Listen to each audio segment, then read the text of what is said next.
Bonjour à tous, on se retrouve aujourd'hui pour une explication des fonctionnalités et notamment l'analyse de la data sur la flywheel conique. Donc là, c'est en post-séance, phase d'analyse.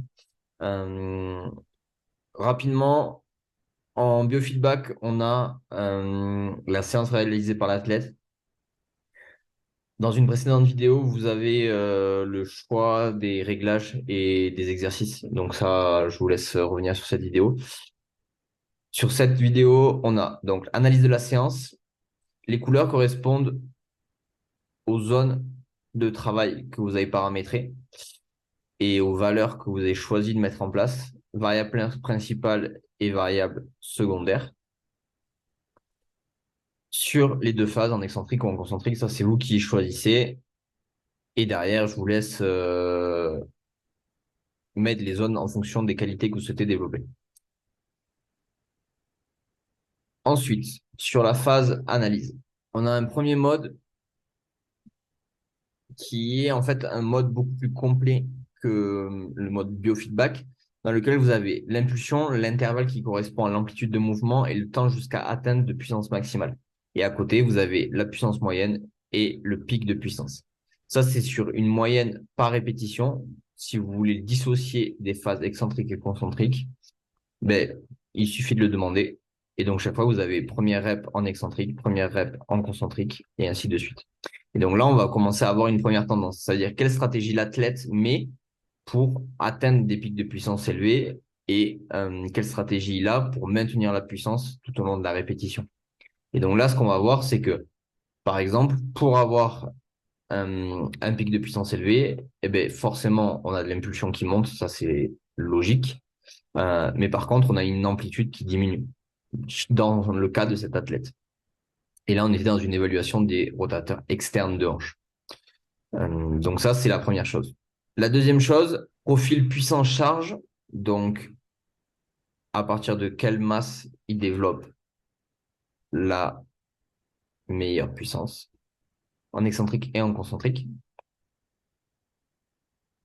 Profil vitesse-charge.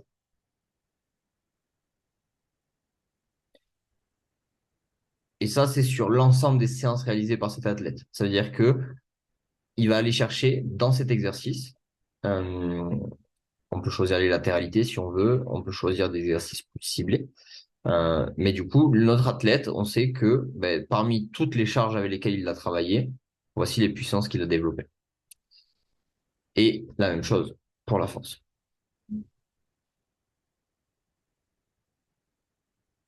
Donc là, ça nous permet déjà d'avoir une tendance et de pouvoir choisir en fonction des qualités ou des thématiques de séance, des thématiques prioritaires qu'on a dans la séance, quelle charge ou quel réglage on met sur comment ça s'appelle, sur la machine.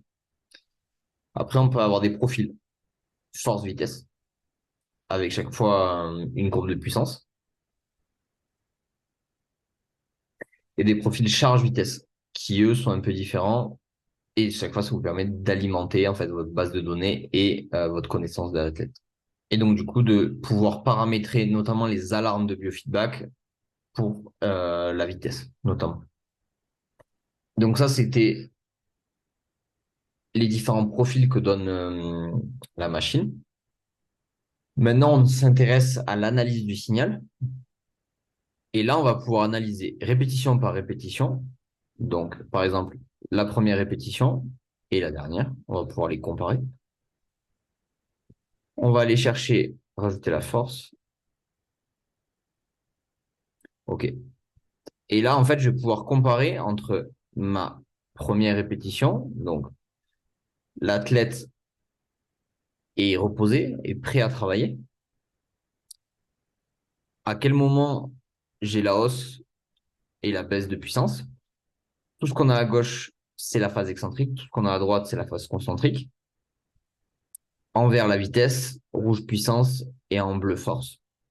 Et donc, du coup, d'aller voir, en fait, derrière, OK, pourquoi, en fait, ben, j'ai moins d'absorption, mais par contre, l'absorption, elle est plus continue. Elle est plus faible, mais elle est continue sur l'ensemble de l'amplitude.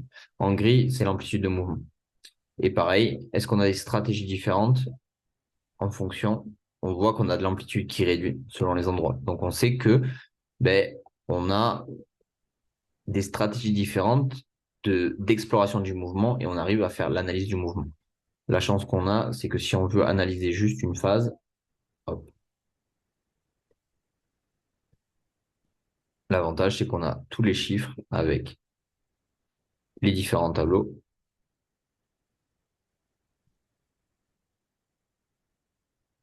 et que tout ça, en fait, si on veut, on peut l'exporter que l'intervalle ou en fichier CSV ou en fait l'ensemble de la comment ça s'appelle de la courbe.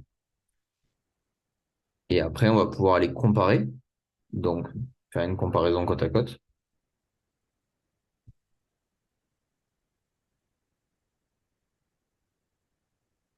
des différentes répétitions. Et là, en fait, on va voir du coup, comment l'athlète interagit et qu'est-ce qui se passe.